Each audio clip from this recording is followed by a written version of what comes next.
Jerusalén, la ciudad más sagrada. Cuando los cruzados llegaron aquí por primera vez y vieron la ciudad, estaban eufóricos porque hizo que todas sus luchas valieran la pena.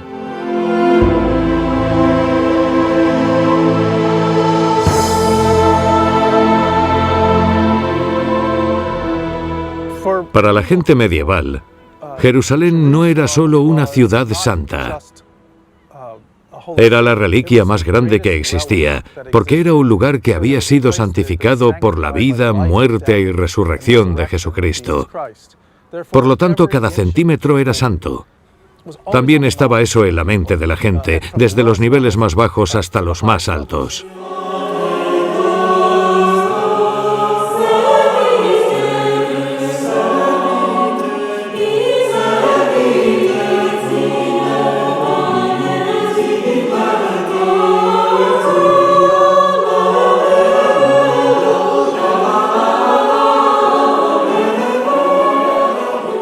Luego, los cruzados llegaron en el siglo XI y reconstruyeron lo que podían permitirse reconstruir.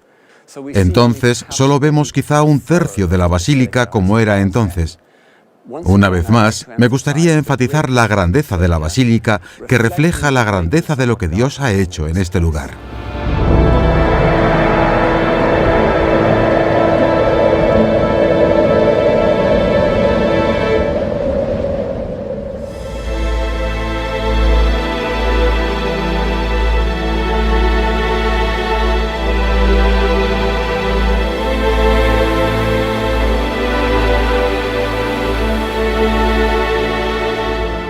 Las tierras del Mediterráneo oriental se conocían a veces como ultramar, las tierras más allá del mar, o Levante, el lugar donde sale el sol.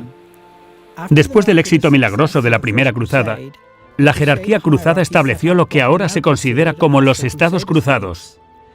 Estos fueron el reino de Jerusalén, el principado de Antioquía y los condados de Trípoli y Edesa.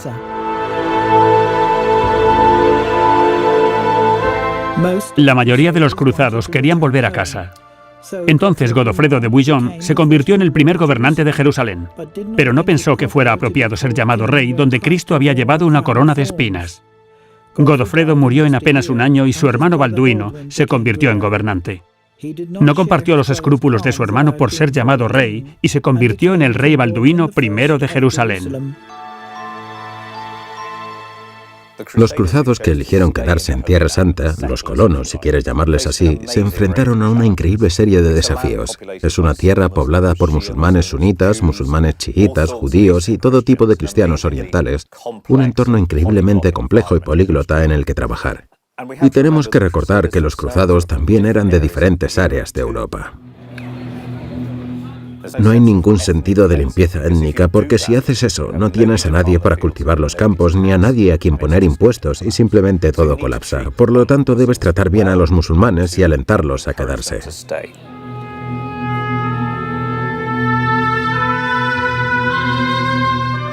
El rey Balduino trabajó duro para asegurar el reino de Jerusalén.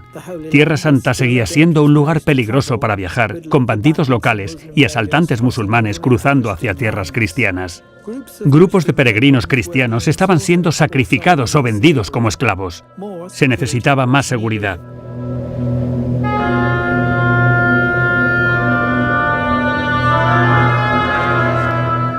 En 1118, Alepo se movió contra Antioquía, ahora gobernada por el príncipe Roger de Antioquía. El príncipe había reunido un ejército para encontrarse con los de Alepo, pero el 28 de junio de 1119, el ejército de Antioquía sufrió una severa derrota y su príncipe murió en lo que se conocería como la Batalla del Campo de Sangre. Esta devastadora derrota y los ataques a los peregrinos cristianos llevaron a la formación de las órdenes militares.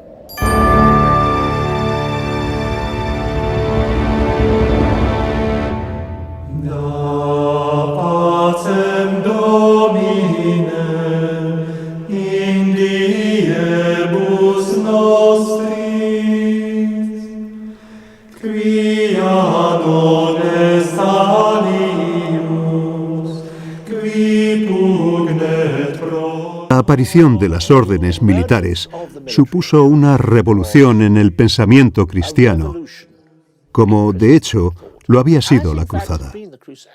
Quiero decir, fue revolucionario, en primer lugar, decir que pelear podía ser un acto de penitencia. Surgió a finales del siglo XI, justo antes de la Primera Cruzada. Y luego, la siguiente etapa, alrededor de 1120, se produjo cuando dijeron que una orden religiosa realmente podía luchar.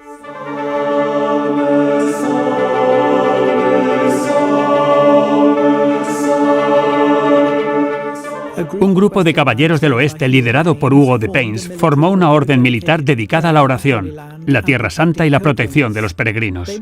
Se les conoció como los Caballeros Templarios, ya que tenían su sala capitular en el monte del Templo de Jerusalén.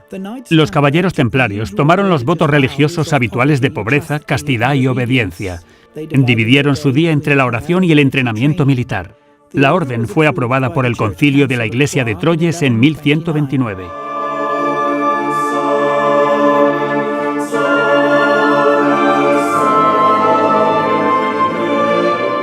Básicamente, lo que se aprobó fue una verdadera orden religiosa, cuyos hermanos hicieron los votos religiosos ordinarios de profesión, pero se les permitió en determinadas circunstancias luchar. Y en términos del movimiento cruzado, esto significó que el voto cruzado, que para otros cruzados era temporal, era permanente para el hermano de la orden militar. En Europa, fue asombroso lo rápido que la gente se apuntó a la idea de una institución religiosa en Tierra Santa, cuidando a los peregrinos y también siendo guerreros. Los monjes guerreros que habían jurado defender Tierra Santa contra quienes la atacaran. Los caballeros templarios se convirtieron en las fuerzas especiales de élite de su tiempo y a menudo se usaban a la vanguardia de una batalla. La carga templaria fue un arma formidable. Los templarios también construyeron casas en toda Europa, que se utilizaron para reclutar a miles de hombres que luego pudieron venir y ayudar, y también para recaudar fondos. Casi cualquiera podría dar dinero para apoyar a Tierra Santa yendo a las salas capitulares templarias locales y ayudando.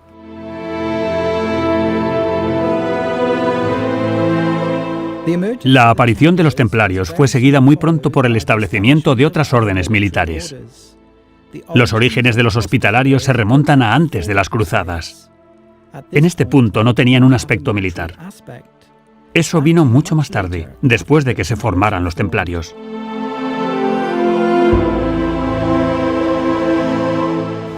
Algunas décadas más tarde, los reyes de Jerusalén comenzaron a tener áreas en las que necesitaban fortalezas estratégicas, particularmente alrededor de Ascalón, y no tenían ningún noble realmente digno de confianza a quien dar esos territorios.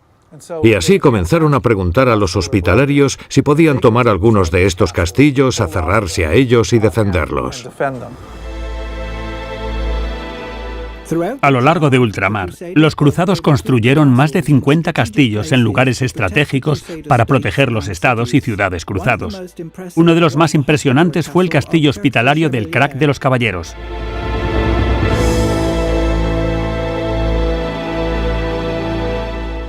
También se formaron otras órdenes militares. El principal campo de operaciones de los caballeros teutónicos estaban en el norte y centro de Europa. En Iberia se fundaron órdenes como la Orden de Santiago de Compostela en España o la Orden de Cristo en Portugal.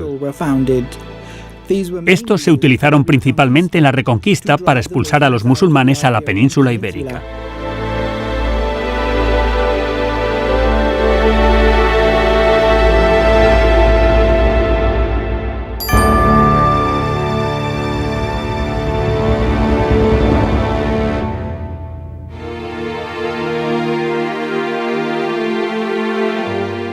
En el momento de la Primera Cruzada, el Papa Urbano II y su sucesor, el Papa Pascual II, estaban muy interesados en que los españoles se quedaran en España y luchasen contra los musulmanes allí. Recibieron las mismas indulgencias que recibirían en Tierra Santa. Coincidiendo con la Reconquista, se encontró la tumba del apóstol Santiago el Grande. Se cree que el apóstol ayudó a los españoles en su batalla para recuperar sus tierras perdidas.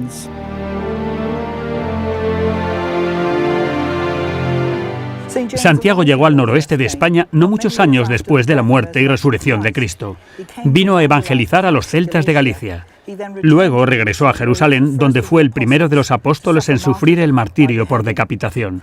Sus restos fueron devueltos a Galicia y esta magnífica catedral finalmente se construyó sobre su tumba.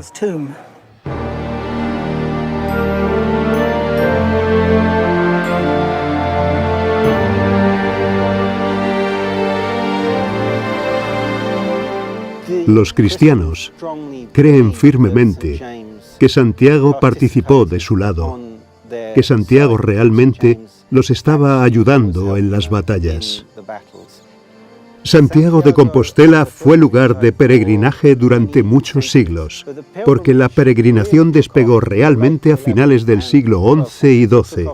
Despegó exactamente al mismo tiempo que las cruzadas cristianas hacia el este.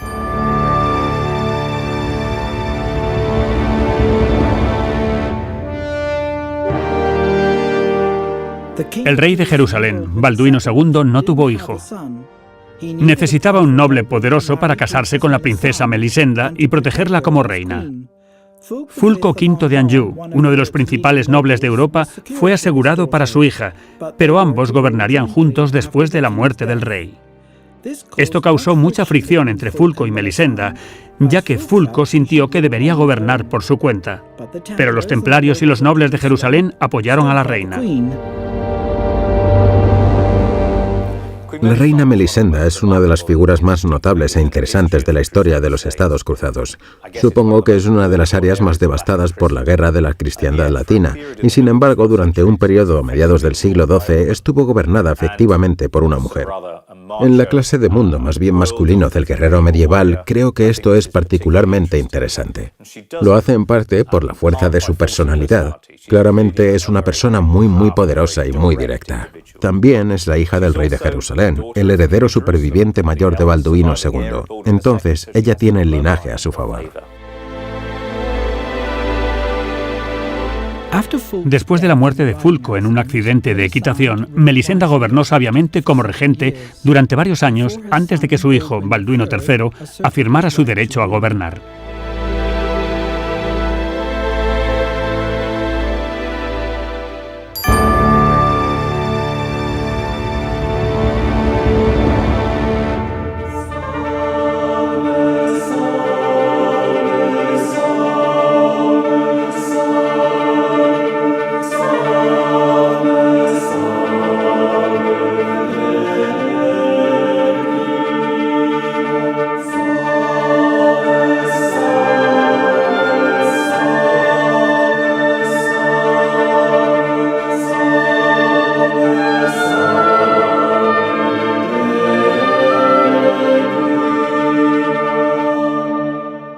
El primer gran golpe para los cristianos en Tierra Santa llegó con la caída de Edesa en 1144.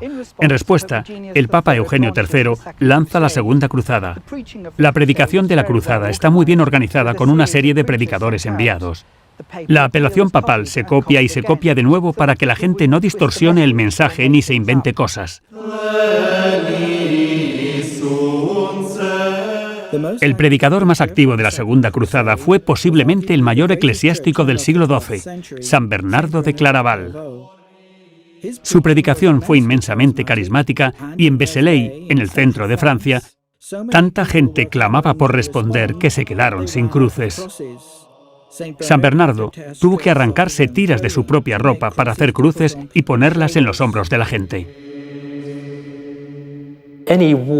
Cualquier guerra que sea justa es algo que se hace o se puede hacer en el nombre de Dios, porque cualquier tipo de acto justo se le puede ofrecer a Dios. Y si una guerra puede ser justa, a veces incluso puede ser necesaria, incluso puede ser el deber de alguien ir a la guerra para reivindicar los derechos de su país o de sus compañeros cristianos. Entonces, una buena acción hecha con buenas intenciones puede ser ofrecida a Cristo como algo que no es indigno de Él.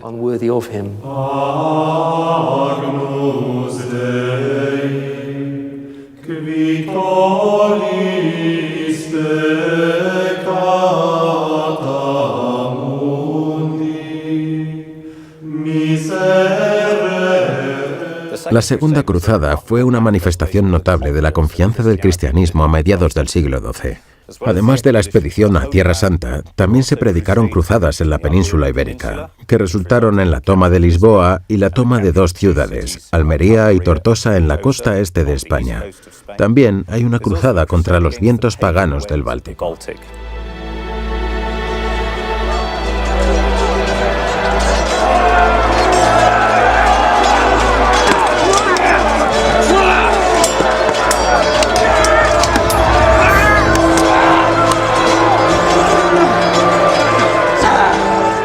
En Asia Menor, los ejércitos de Conrado III y Luis VII son atacados implacablemente por los turcos. Una combinación de liderazgo deficiente y poca información de los guías griegos significa que sufren grandes pérdidas. Los alemanes en Dorilea y los franceses en Monte Cadmus.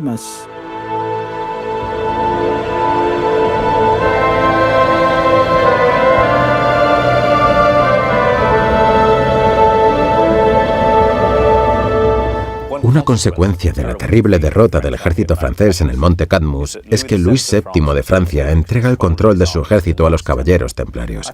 Creo que esto es algo bastante notable, un rey que cede el control de su ejército a otra persona. Pero creo que lo que eso nos dice es que los templarios, incluso quizás solo 20 años después de su fundación, son muy buenos.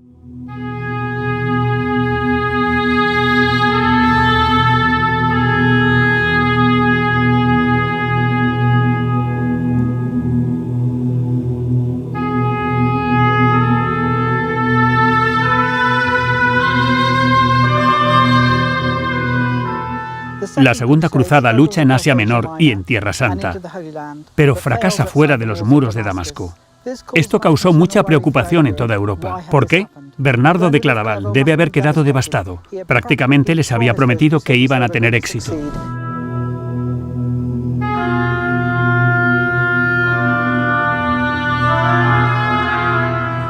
Bernardo, como muchos cristianos, tuvieron dificultades para entender cómo Dios podía permitir que una cruzada como esta fracasara completamente. Y la forma en la que él y los cristianos lo enfrentaron fue que se debió a la pecaminosidad de los cristianos. La cristiandad se había vuelto pecaminosa y se había apartado de Dios, y por esa razón él no les había dado la victoria. Esa creencia realmente animaría los próximos 3 siglos de historia europea.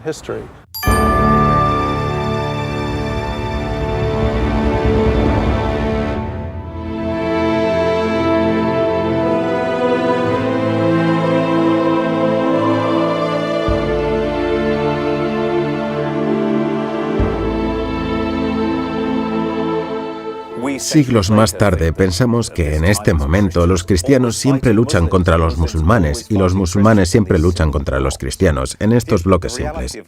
La realidad de la vida en el Oriente Próximo es que el comercio y la peregrinación continúan, tienen que seguir. La vida cotidiana debe continuar. Hay una gran población musulmana en las tierras francas y los francos los tratan bien. No los están imponiendo demasiado, no los están oprimiendo religiosamente, les permiten practicar como musulmanes, con ciertas restricciones allí.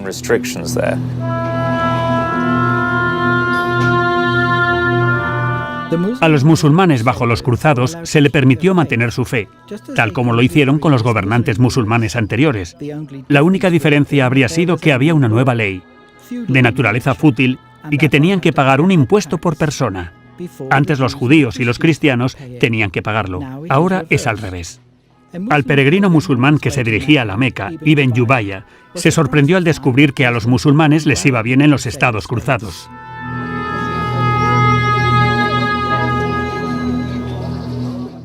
Ibn Jubayr dice esto: he oído que hay una guerra santa en Jerusalén, y está sorprendido, supongo que, de que algo de la normalidad de la vida cotidiana existe allí. También está muy enojado dentro de ese marco, porque los musulmanes son tan obedientes. De hecho, sugiere que se les graben con más impuestos en las tierras controladas por musulmanes. Por lo tanto, los cristianos no les están imponiendo tasas en tan gran medida como algunos gobernantes musulmanes posiblemente errados.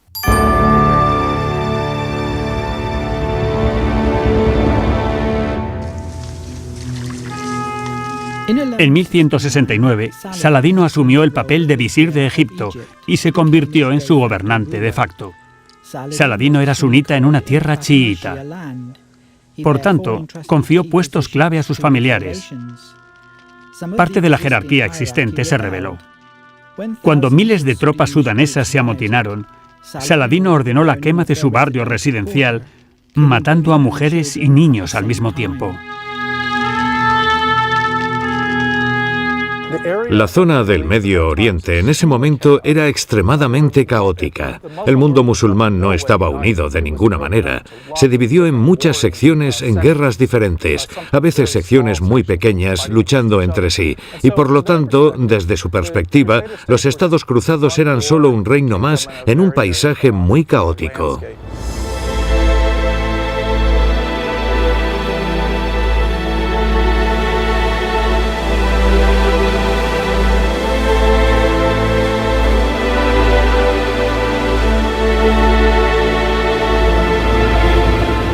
En 1174, una flota cruzada siciliana de más de 200 barcos fue enviada a Alejandría en un esfuerzo por capturar Egipto. Los sicilianos que habían sitiado la ciudad estaban donde estaban las fuerzas de socorro de Jerusalén. Sin embargo, el entonces gobernante, el rey Amalarico, que sucedió a Balduino III, acababa de morir. Tras la muerte del rey Amalarico, el joven Balduino IV se había convertido en rey de Jerusalén. Solo tenía 13 años cuando subió al trono y se creía que tenía lepra. Balduino IV iba a demostrar que era un gobernante verdaderamente sabio. A medida que su lepra empeoraba, necesitaba una máscara para cubrir su rostro horriblemente desfigurado. La creencia musulmana tradicional divide el mundo en dos grupos: la morada del Islam, el Dar al-Islam, y luego la morada de la guerra, el Dar al-Harb. Y la creencia era en la Edad Media que la morada del Islam continuaría expandiéndose como lo hizo. Y luego, cada vez más, la morada de la guerra que no era musulmana se volvería más pequeña hasta que finalmente fuera subsumida por el Islam. Esta es la razón por la que durante la época de las cruzadas no era lícito para los líderes musulmanes firmar un tratado de paz con los cristianos. Solo podían hacer treguas.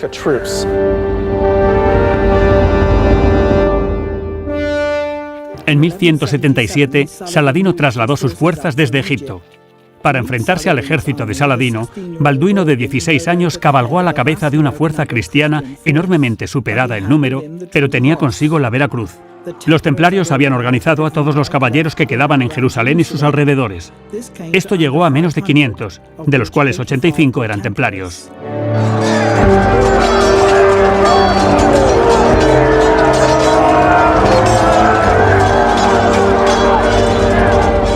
Saladino estaba demasiado confiado. Tenía 25.000 hombres contra unos pocos miles de cristianos.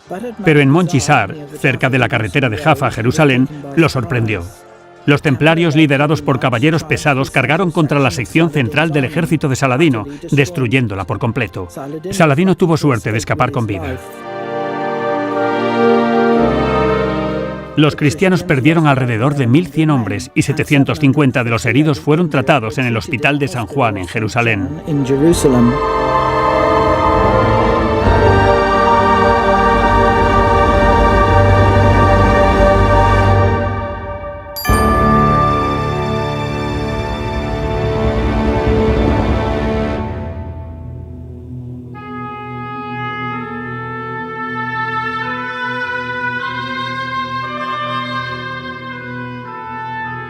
En 1185, Balduino IV murió a la edad de 23 años. 2 años más tarde, Saladino reunió un enorme ejército de más de 40.000 hombres y marchó hacia territorios cristianos. Hasta ahora, sus ejércitos, que habían superado en número a los de los cristianos, habían fracasado. El rey Guido de Jerusalén había reunido un ejército de solo la mitad del tamaño. Saladino atacó la ciudad de Tiberias y solo la ciudadela resistió. Sin embargo, en la ciudadela estaba la esposa del conde Raimundo de Trípoli. El ejército cristiano estaba en movimiento para rescatarla, pero no había agua en la ruta, y en el calor abrasador, los cristianos sedientos fueron derrotados en los cuernos de Hattin. De hecho, cuando Saladino derrota a los cruzados en 1187 en la batalla de Hattin, después es a los hospitalarios y a los templarios a quienes ejecuta porque no pagarán rescates, no se convertirán al Islam y realmente no quiere liberar a estas personas y tener que luchar contra ellas de nuevo.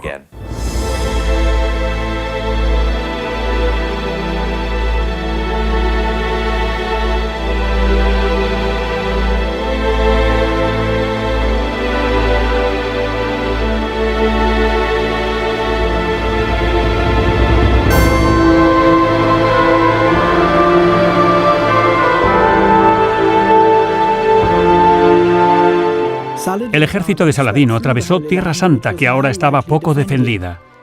Luego, a finales de septiembre, Saladino sitió Jerusalén.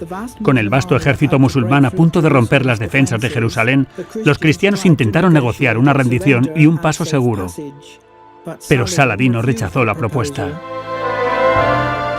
Los defensores de Jerusalén le indican a Saladino que si va a saquear la ciudad y masacrarlos, venderán sus vidas muy caro. Destruirán la cúpula de la roca, lucharán hasta el último hombre. Entonces, Saladino negocia, exige rescate por los defensores de Jerusalén y deja ir a muchos.